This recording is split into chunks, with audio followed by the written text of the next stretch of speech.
Hi everyone. आज हम साथ में एम लक्ष्मीकांत के इंडियन पॉलिटी से जिस चैप्टर को सॉल्व करने जा रहे हैं वो हमारा सिटीजनशिप है, जो आपके कॉन्स्टिट्यूशन में पार्ट 2 में दे रखा है, फ्रॉम आर्टिकल 5 टू आर्टिकल 11। तो इस पे बेस्ट जितने भी क्वेश्चन इस बुक में दे रखे हैं हम उसे साथ में सॉल्व करने वाले हैं। तो चलो स्टार्ट करते सॉल्व करना।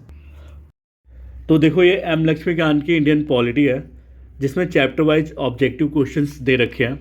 एंड हमने इसमें अब तक इसके जो फर्स्ट 5 चैप्टर्स है उसको कवर कर लिया है, जो कि हमारा historical background, making of the constitution, salient features of the constitution, preamble of the constitution, union and its territory है। यहाँ तक हमने इस बुक में जितने भी क्वेश्चंस दे रखे हैं उसको सॉल्व कर लिया है। आज जिस चैप्टर के रिगार्डिंग हम क्वेश्चन को सॉल्व करेंगे वो हमारा सिटीजनशिप है। तो चलो स्टार्ट करते हैं सॉल्व करना। सिटीजनशिप, सिटीजनशिप यानी कि नागरिकता, है ना। तो आपके कॉन्स्टिट्यूशन में जो सिटीजनशिप है वो पार्ट 2 में दे रखा है, फ्रॉम आर्टिकल 5 टू आर्टिकल 11। तो देखो, क्वेश्चंस को सॉल्व करने से पहले हम एक बार जितने भी आर्टिकल हैं उनको देख लेते हैं।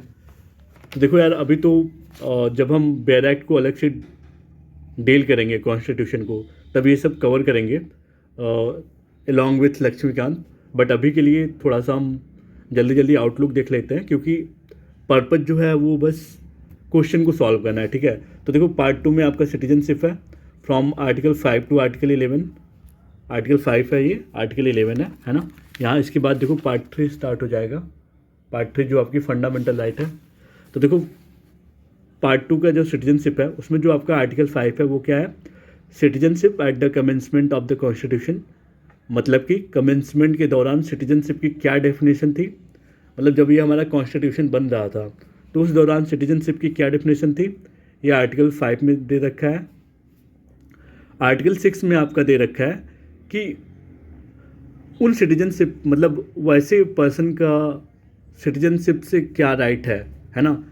वैसे लोग जो माइग्रेट हुए इंडिया से, जो पाकिस्तान से इंडिया में माइग्रेट हुए हैं, उनका राइट दे रखा है ना। अब आर्टिकल 7 में देखो आप क्या दे रखा है, right of citizenship of certain migrants to Pakistan.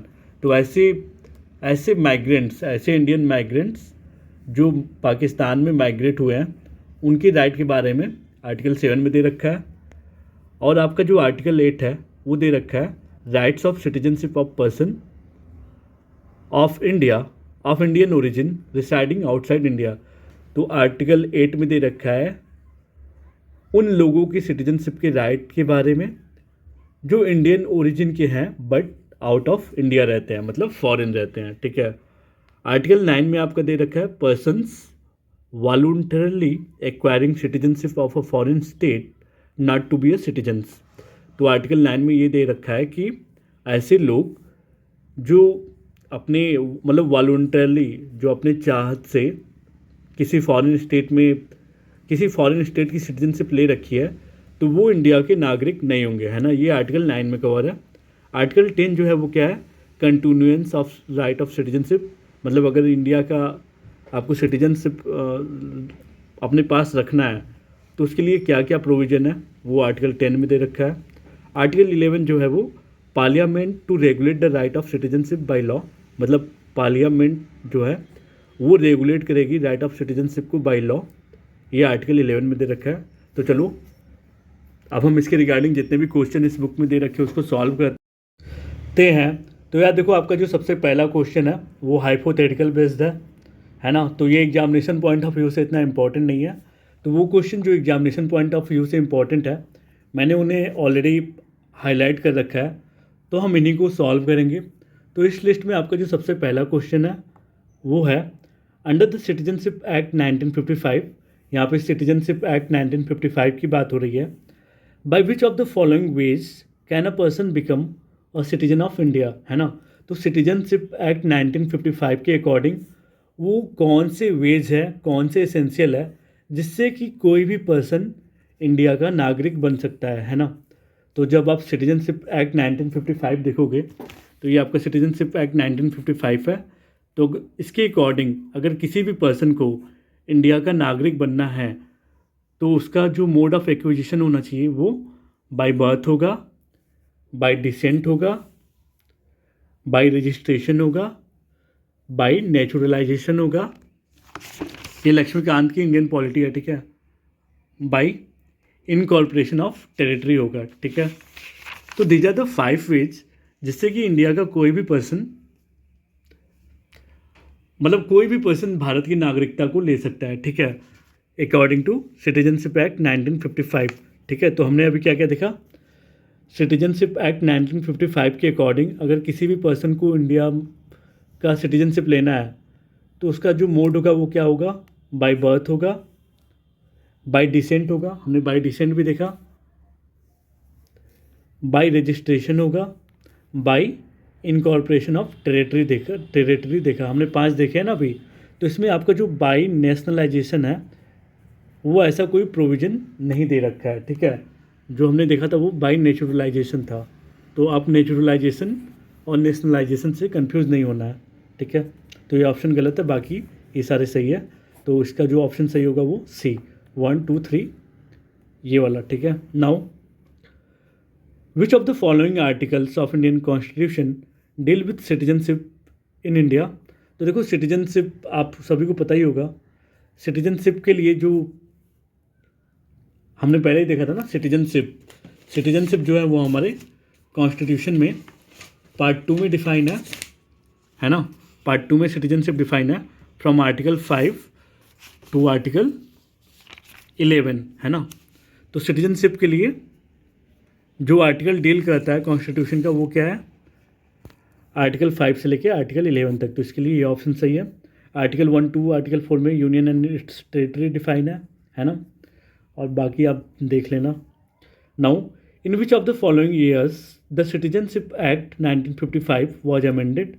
तो देखो हमें इसमें वो बताना है कि जो सिटीजनशिप एक्ट 1955 आया था वो किस किस ईयर में अमेंड हुआ था, है ना। तो अगेन हम चलते हैं सिटीजनशिप एक्ट 1955 में। तो देखो यहाँ पे आपके ऑप्शंस जो दे रखे हैं वो है दे रखा है 1986, 1992, 2003, 2005, है ना।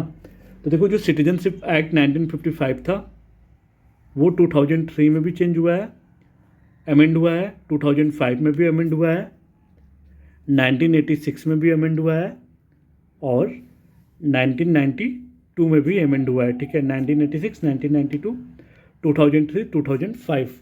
तो आपके ऑप्शंस है ये सारे। दैट मीन्स कि जो आपका सिटीजनशिप एक्ट 1955 है वो 1986 में भी अमेंड हुआ है, इसमें भी, इसमें भी, इसमें भी, ठीक है। तो ये ऑप्शन सही है। Now which article of the constitution of India deals with the right of citizenship of certain person of Indian origin residing outside the India. तो देखो हमने इसको पहले ही बेयर एक्ट में देखा था कि इसके लिए जो आर्टिकल है वो आर्टिकल 8 है ना। देखो article 8 of the Indian constitution क्या है, rights of citizenship of certain persons of Indian origin residing outside of India, है ना। तो यहाँ पे यही पूछा है कि कौन सा प्रोविज़न इसके लिए है, तो आर्टिकल 8 है ना। Now which one among the following has the power to regulate the right of citizenship in India। तो देखो सिटीजनशिप के राइट को रेगुलेट कराने के लिए जो पावर हमारे कॉन्स्टिट्यूशन ने ग्रांट किया वो किसे ग्रांट किया है, पार्लियामेंट को। हमने ये किस आर्टिकल में देखा था, आर्टिकल 11 में इसके लिए प्रोविज़न दे रखा है कि पार्लियामेंट जो है वो बाय लॉ रेगुलेट कर सकता है राइट ऑफ सिटीजनशिप, ठीक है। देखो article 11, parliament to regulate the right of citizenship by law. Now अब देखो यहाँ पे इन्होंने पूछ रखा है in which part of the constitution details of citizenship are mentioned. तो अभी हमने देखा कि जो डिटेल ऑफ सिटीजनशिप है वो किस पार्ट में है, पार्ट 2 ऑफ द कॉन्स्टिट्यूशन है। तो यहाँ पे राइट ऑप्शन क्या हो जाएगा, वो पार्ट 2 हो जाएगा। पार्ट 1 में क्या है, यूनियन एंड इट्स टेरिटरी है। पार्ट 3 में क्या है, फंडामेंटल राइट्स दे रखा है ना, from article 12 to article 35। Part 4 में क्या है, DPSP directive principle of state policy, है ना, जो कि आर्टिकल 36 से लेके आर्टिकल 51 तक है। Now which of the following provisions pertaining to citizenship is contained in Article 9 of the Constitution। तो बेसिकली इसमें आपसे सीधा सीधा पूछ रखा है कि आर्टिकल 9 में सिटीजनशिप के रिगार्डिंग कौन सा प्रोविज़न दे रखा है ना। तो आप जब आर्टिकल 9 देखोगे कॉन्स्टिट्यूशन का तो उसमें क्या है, उसमें ये वाला ऑप्शन सही है। आर्टिकल 9 जो आपके कॉन्स्टिट्यूशन का है वो है persons voluntarily acquiring citizenship of a foreign state not to be a citizens, है ना। देखो आर्टिकल 9 क्या कहता है कॉन्स्टिट्यूशन का, कि अगर कोई भी पर्सन अपनी इच्छा से किसी फॉरेन स्टेट की सिटीजनशिप ले लेता है तो वो इंडिया का सिटीजन नहीं रह जाएगा, यही आर्टिकल 9 कहता है, ठीक है। Now according to citizenship act 1955 by which of the following ways can a person lose citizenship of India. तो इसमें ये तीनों ऑप्शन सही है। रिनोन्सिएशन आप करोगे, त्यागोगे इंडिया को, तो भी आप अपना सिटीजनशिप छोड़ सकते हो। आप यहाँ से चले भी जाओगे, समाप्ति आपकी, अगर यहाँ से आप दुनिया छोड़ देते हो, ठीक है, तो भी आपकी सिटीजनशिप चली जाएगी। या फिर बाय द वे ऑफ डेप्रीविएशन, आप खुद से ही खुद को डिप्रीवेट करते हो, मतलब इस कंट्री से खुद को हटा लेते हो, है ना, तो भी आपका जो सिटीजनशिप है वो चला जाएगा। तो इसमें ये तीनों ही सही है, 1 2 3। नाउ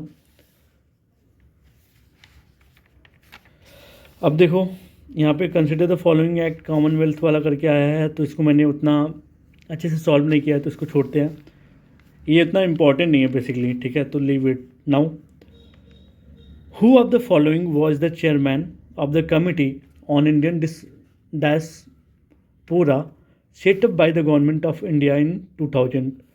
जो इंडियन डायस्पोरा है इसका मतलब क्या है, भारतीय प्रवासी, है ना। डायस्पोरा मतलब होता है भारतीय प्रवासी, मतलब कि ऐसे लोग जो किसी और कंट्री में जाके रहने लगे हैं, है ना, उनका रेसिडेंशियल एड्रेस हो चुका है, वो भारत के ही हैं बट वो किसी और देश में रह रहे हैं, ठीक है। तो यहाँ पे आपका जो क्वेश्चन है वो क्या पूछा है, who of the following was the chairman of the committee. देखो तो इसके लिए जो कमिटी थी उसके चेयरमैन कौन थे भारतीय प्रवासियों के लिए, वो थे LM सिंघवी, है ना, 2000 में।